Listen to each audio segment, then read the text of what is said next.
ओम नमः शिवाय। सब भक्तों को जय श्री राम। स्वप्न में हमें गंदे स्वप्न दिखाई देना, गंदे स्वप्न दिखाई देना, मलिन स्वप्न दिखाई देना और अत्यधिक गुस्सा आ जाना।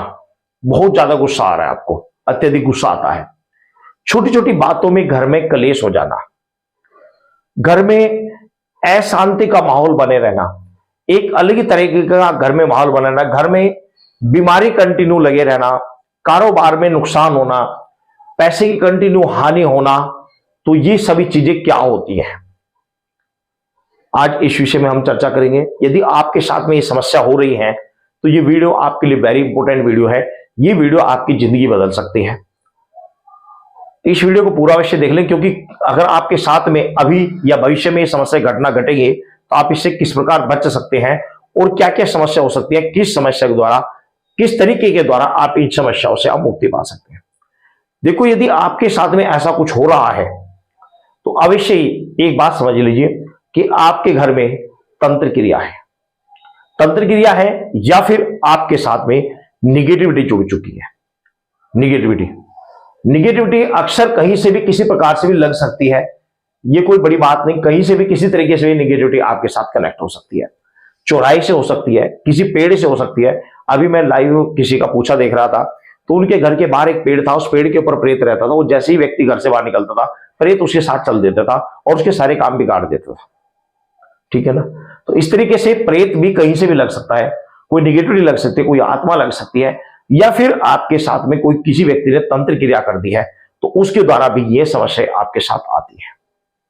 गंदे स्वप्न आएंगे, विचार आपके मलिन होंगे, गलत विचार होंगे, गलत आपके मन में सोच ऐसी हो जाएगी, गंदी सोच हो जाएगी, धन हानि होगी, घर में लड़ाई झगड़ा होगा, बीमारी कंटिन्यू बनी रहेगी। तो ये संकेत होते हैं कि किसी ने तंत्र क्रिया या फिर कोई नेगेटिविटी आपके साथ में लग चुकी है। अब देखो, नेगेटिविटी कई प्रकार की होती है। यदि कोई छोटी मोटी नेगेटिविटी है तो वो किसी व्यक्ति के पास आप जाएंगे, वो उसको झाड़ फूक करके उसको समाप्त कर देगा। परंतु यदि कोई बड़ी नेगेटिविटी है तो उसके लिए सामान देकर ही उसका से पीछे छुड़ाया जाता है। यदि किसी ने तंत्र क्रिया की हुई है तो तंत्र क्रिया देखना पड़ता है कि किस तरीके से तंत्र क्रिया चलाई गई है। तंत्र क्रिया चलाने के अलग अलग तरीके होते हैं। कुछ तंत्र क्रिया ऐसी होती हैं जो साधक, बहुत सारे व्यक्ति हैं जो शमशान इत्यादि साधनाएं करते हैं। देखो, सभी साधक गलत नहीं होते हैं और सभी साधक सही नहीं होते हैं। मैं किसी स्पेशल किसी को नहीं कह रहा हूं, लेकिन सभी सही नहीं होते, सभी गलत भी नहीं होते हैं। तो किसी व्यक्ति ने किस तरीके की तंत्र क्रिया चलाई हुई है, यदि किसी ने शमशानी इत्यादि तंत्र क्रिया चलाई हुई है तो उसको काटना बड़ा मुश्किल होता है। उसका सामान देकर ही, शेर को सवा शेर देकर ही उसको रोका जाता है। वो फिर अगले भक्त के ऊपर डिपेंड होता है कि उस भक्त की पहुंच कहां तक है, कितनी उसकी पहुंच है, कितना उसका कर्म है।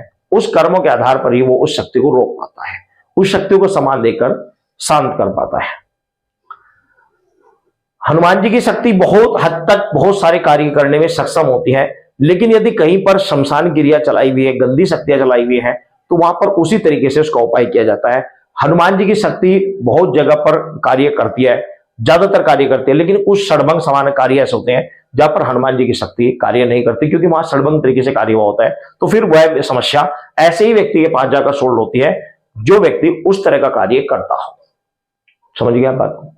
तो हमेशा इस चीज का ध्यान रखें, गंदे यदि स्वप्न आ रहे हैं तो उसको हल्के में मत लें। यदि मलिन विचार आ रहे हैं तो उसको हल्के में मत लें। बेवजह गुस्सा दिखाता है तो उसको हल्के में मत लें।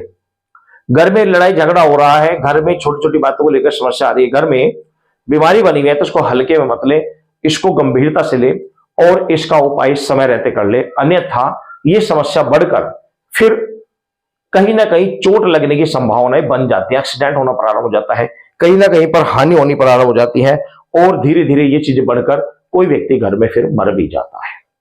तो इसलिए समय रहते इन चीजों को समझ लेना चाहिए, इनका उपाय कर लेना चाहिए। नहीं करेंगे तो भविष्य में बहुत बड़ी समस्या का सामना करना पड़ सकता है। समझ गए होंगे। सब भक्तों को जय श्री राम।